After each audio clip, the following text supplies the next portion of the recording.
mag-lunch. Punta kami ng grocery ngayon, guys. Itong baratuhon na palit og kuan mang bar. Saan dire?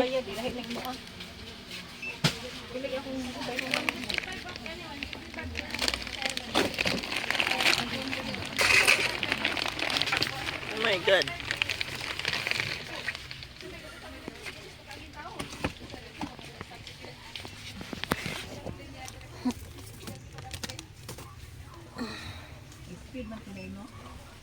Ay, di mo din na diri. Panghugas. Oh, speed. Pareho na lang na speed tanan para barato ra.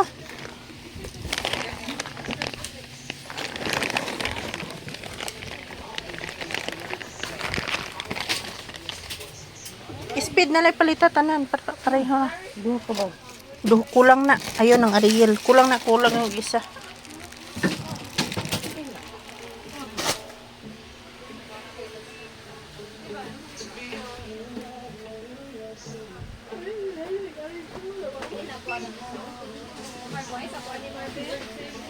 Asa naman diri ang kuan?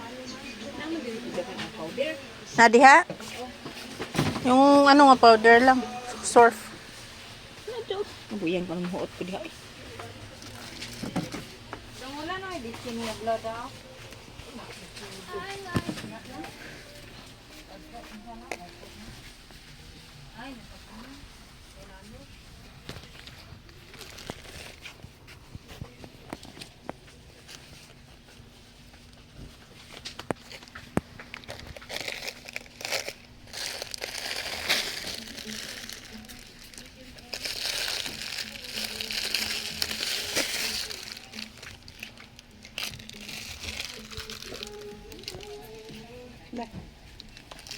No, this is not the one. Cherry blossom here. Ito. Ano pa? Wala na? Dalang sa labi ito na sa listahan.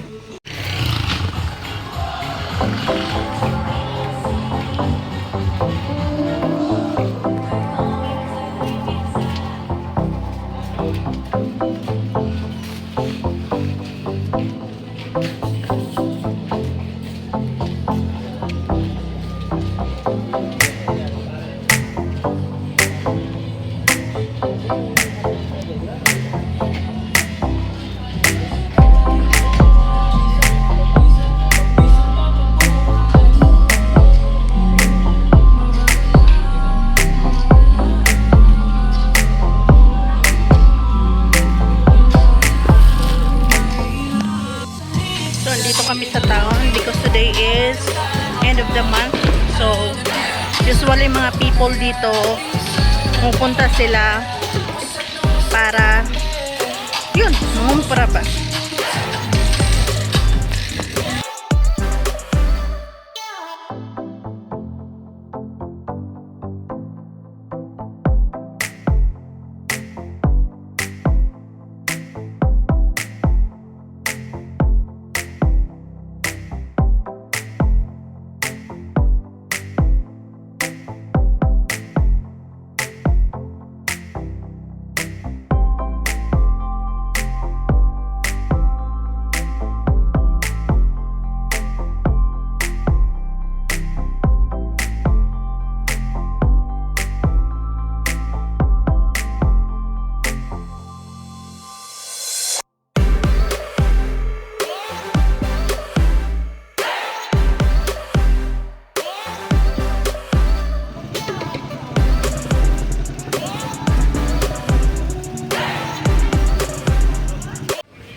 Bitchin, magic sarap.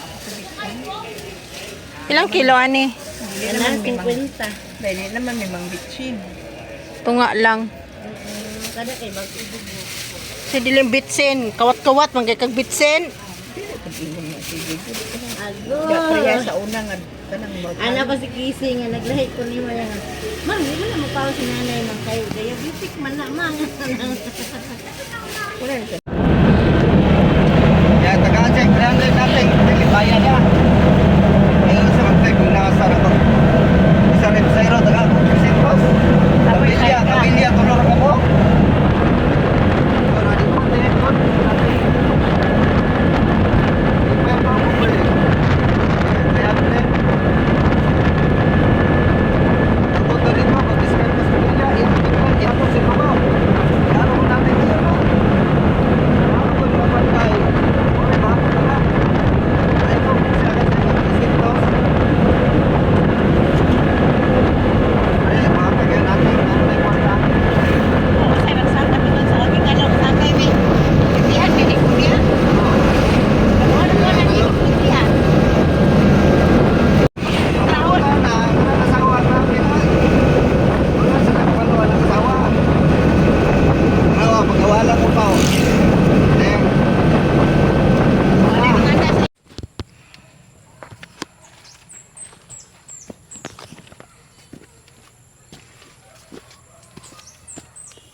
So, andito tayo ngayon sa Payag kasi syempre, nagpakain tayo ng mga alaga natin. Kanina, galing tayo sa town. Kasi syempre, pag usually kasi guys, pag dito sa probinsya, pag end of the month, lalo na yung produkto kasi dito ay rubber tree.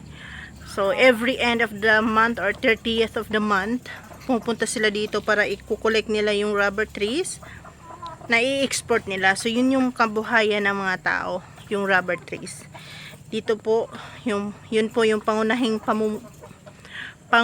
source of income ng mga tao dito sa amin banda sa Sibugay Province. So, yun, hindi ko lang naipakita sa inyo kung anong hitsura nila sa tuwing nagaganon sila, but inshallah next month, gagawin natin ang panahon paano ba nila, ano bang hitsura ng mga yan. So, i-document natin by next month guys. Anyway, next month, ito na yata yung huling month ko dito sa amin kasi alis na naman tayo guys. I don't know where, but probably aalis na tayo dito at maghanap na tayo ng trabaho. So, everyday ginagawa ko, every hapon bago ako bababa, nagpapaano ako, ang tawag din dyan, aso ba, nagpapaaso. Hindi ko alam ano yan sa Tagalog, yan buhot lang para mawala yung mga lamok. Double purpose. Tapos linis-linis din dyan sa mga tabi-tabi. Pero ngayon hindi ko pa yan siya na walisan. Bukas muna ako magwawalis. Yan. So yun guys gusto ko palang i-update sa inyo na parang kailan lang. Pero December, January 28 magwa 1 year na tayo dito sa Pilipinas. So ibig sabihin December 2 months na lang 1 year na tayo dito sa Pilipinas. Hindi ko akala, parang bago lang ako nakauwi, parang kailan lang. Na sobrang bilis ng panahon talaga, hindi mo na namalayan na we're getting older and you know,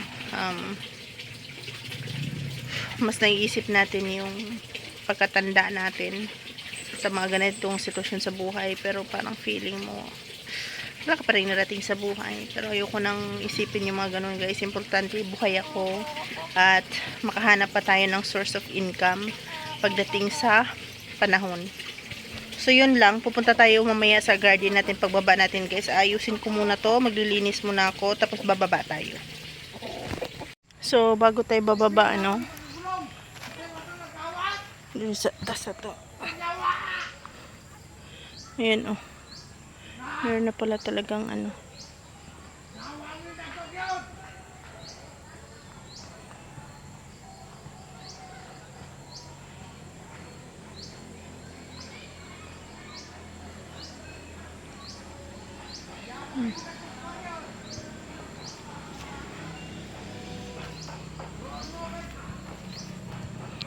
Ayan ko tapos yung isa ayan meron ng bunga. Ayan kita nyo ba yan guys?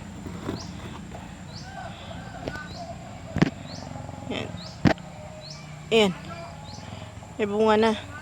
Tapos meron din dyan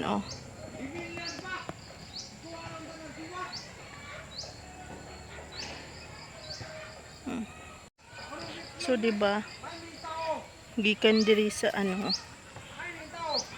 sa garden natin.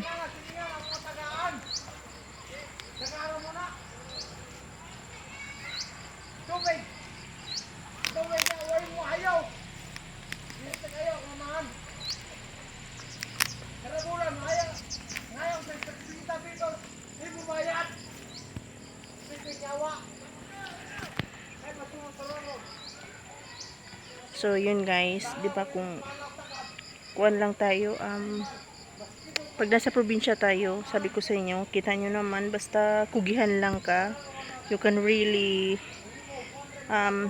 get fresh fruits, fresh vegetables. So yun lang maganda.